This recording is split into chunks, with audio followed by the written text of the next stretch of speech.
Let me ask you something. What do you think happens at the end? Most people have one of two visions. Either they think the world ends in fire and destruction, everything we've built turns to ash, and God starts over from scratch. Or they think humanity will eventually build a technological utopia, solve all our problems through innovation, and create paradise ourselves.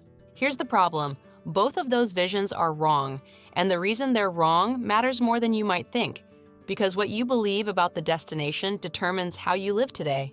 It determines what you build, how you build it, and why you build it. If you believe everything ends in destruction, why would you invest in creating anything lasting? Why care about the quality of your work if it's all going to burn anyway? And if you believe humans will save themselves through technology alone, you're setting yourself up for either arrogance or despair, because the problems we face are deeper than any tool can solve.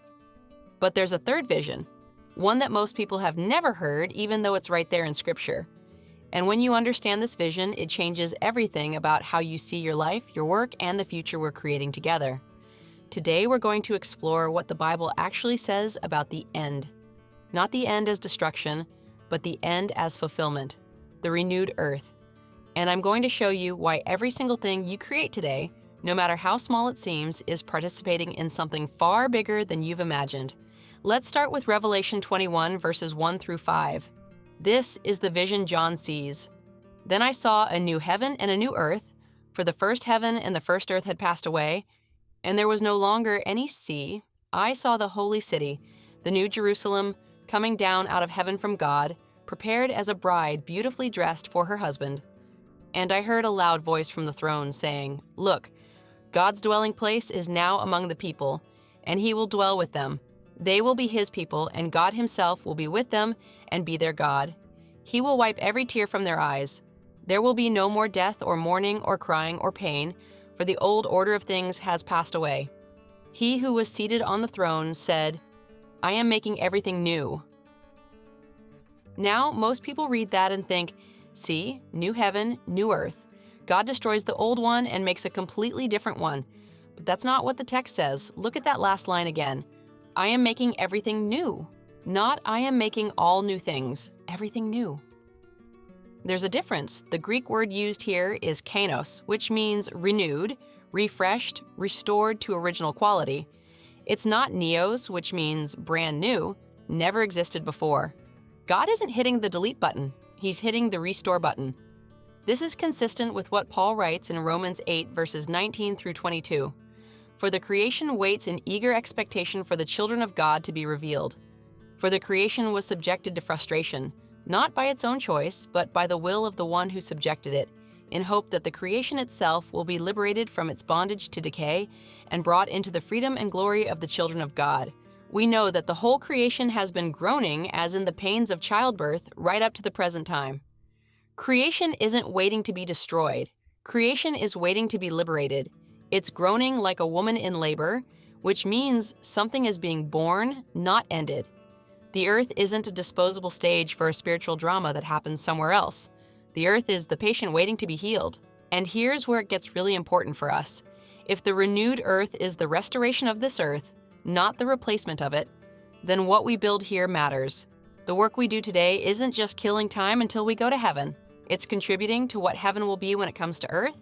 Let me tell you about someone who understood this in a profound way. Her name was Dorothy Day, and she founded the Catholic worker movement in the 1930s. She spent her life serving the poor, creating houses of hospitality, advocating for justice. People would ask her, "Why do you work so hard on these temporary solutions? Don't you believe in eternal life?" And she would say, "I'm not building temporary solutions. I'm building the renewed earth. Every meal I serve, every person I shelter, every act of dignity I restore, it's a brick in the structure of what's coming. God doesn't waste our work, he transforms it." Dorothy understood something most people miss. The renewed earth isn't just a future hope. It's a present project. We're not waiting for God to do it all. We're participating in it now. Now, let me connect this to what's happening in innovation and technology today. At Davos this year, there was a lot of talk about building for the future. But here's the question nobody asked. What future are we building for? If you're building for a future where humans are obsolete, replaced by machines, where efficiency is the highest value, you'll create one kind of technology. But if you're building for a future where humans are flourishing, where technology serves to restore dignity and connection, you'll create something completely different. Jensen Huang of NVIDIA said something fascinating. The next era of computing isn't about replacing humans. It's about giving every human superpowers to create, to solve problems, to connect in ways that were never possible before. Whether he realizes it or not, Jensen is describing technology as a tool for renewal, not replacement. Compare that to some of the darker visions coming out of certain tech circles. There are people building toward a future where consciousness is uploaded to machines, where physical bodies are seen as limitations to transcend, where the goal is to escape the material world entirely. That's not the biblical vision. The biblical vision isn't escape from the physical. It's the redemption of the physical. Resurrection, not disembodiment. Restoration, not replacement. And this matters for how we build, because if you believe the material world is disposable, you'll treat it as disposable. You'll extract resources without care. You'll build systems that exploit rather than nurture. You'll create technologies that disconnect us from our bodies, from each other, from the earth. But if you believe the material world is being renewed, that God cares about matter, that the renewed earth will be a physical place where we live in physical bodies in right relationship with physical creation, then you build differently. You build with care. You build with long-term thinking. You build to serve life, not just efficiency. Let me show you what this looks like practically. There's a movement in architecture and urban planning called New Urbanism. These designers are asking, what if we built cities that fostered community instead of isolation? What if neighborhoods were designed for people to walk, to gather, to know their neighbors, instead of just for cars to pass through? These architects aren't explicitly talking about the renewed earth, but they're building toward it. They're asking, what does human flourishing look like in physical space? And then they're creating structures that serve that vision. Or look at regenerative agriculture. Farmers who are moving away from extractive industrial farming toward practices that restore soil health, increase biodiversity, work with natural systems instead of against them. They're not just growing food, they're healing the land. Or consider the movement in technology toward humane design. People like Tristan Harris, who left Google to advocate for technology that serves human well-being rather than exploiting human psychology. He's asking, what if we designed platforms that helped people flourish instead of trapping them in addiction loops? These are all examples of building toward renewal, and here's what I want you to see. You don't have to be working on something explicitly Christian to be participating in God's renewal project. You just have to be asking the right question. The question isn't, how do I make this profitable? Or how do I make this efficient? The question is, does this serve human flourishing? Does this restore what's broken? Does this move us toward the vision of Revelation 21, where there's no more tears, no more pain, no more death? If the answer is yes, you're building the renewed earth, whether you realize it or not. Now, let me address something important. Some of you are thinking, but the Bible also talks about judgment, about things being burned up, about destruction. And yes, it does. But here's the context most people miss. In 2 Peter 3, verse 10, it talks about the earth being laid bare or exposed by fire. The Greek word there doesn't mean destroyed. It means refined, purified, revealed for what it truly is. Like gold refined in fire, where the impurities are burned away, but the gold remains. What's being destroyed isn't the earth itself. It's the corruption, the sin, the systems built on injustice and exploitation. The renewed earth is this earth with all the brokenness removed. And the work we do that participates in restoration, in healing, in justice, in dignity, that work survives the fire. It's transformed, perfected, but it endures. That means the kindness you showed someone today matters eternally. The creative work you poured your heart into matters eternally. The systems you built to serve human dignity matter eternally. None of it is wasted. C.S. Lewis said it this way, I believe in Christianity as I believe the sun has risen, not only because I see it, but because by it I see everything else. When you understand the renewed earth, you start seeing your entire life differently. Every decision, every relationship, every project, it all becomes part of the larger story. Dario Amodei of Anthropic wrote an essay called Machines of Loving Grace, where he explored what it would look like if AI development was guided by a vision of human flourishing.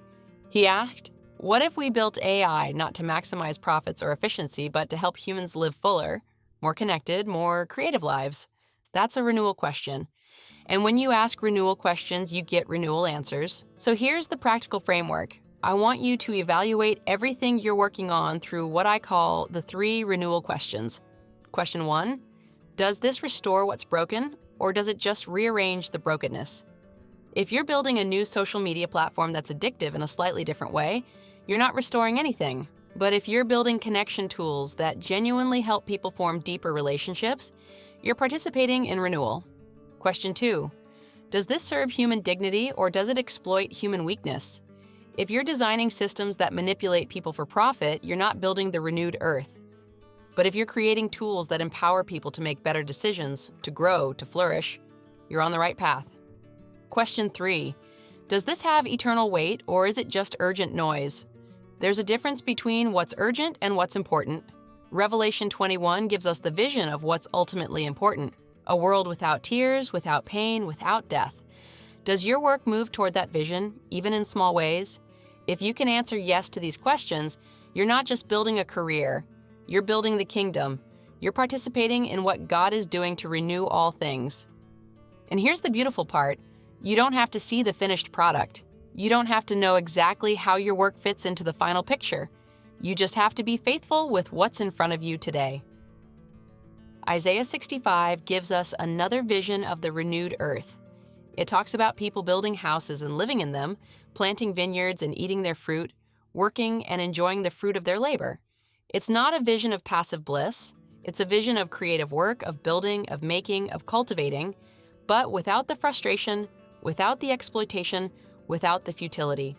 That's what we're moving toward, a world where creativity flows freely, where work is joy instead of burden, where every person gets to participate in the ongoing act of creation, reflecting the image of God without the corruption of sin.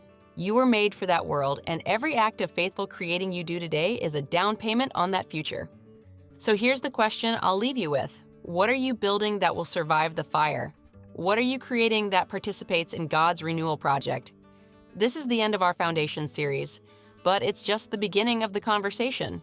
Everything we've covered, from being made in God's image to belief as a channel, to overcoming doubt, to the power of rest, it all points here, to the renewed earth, to what we're actually building toward.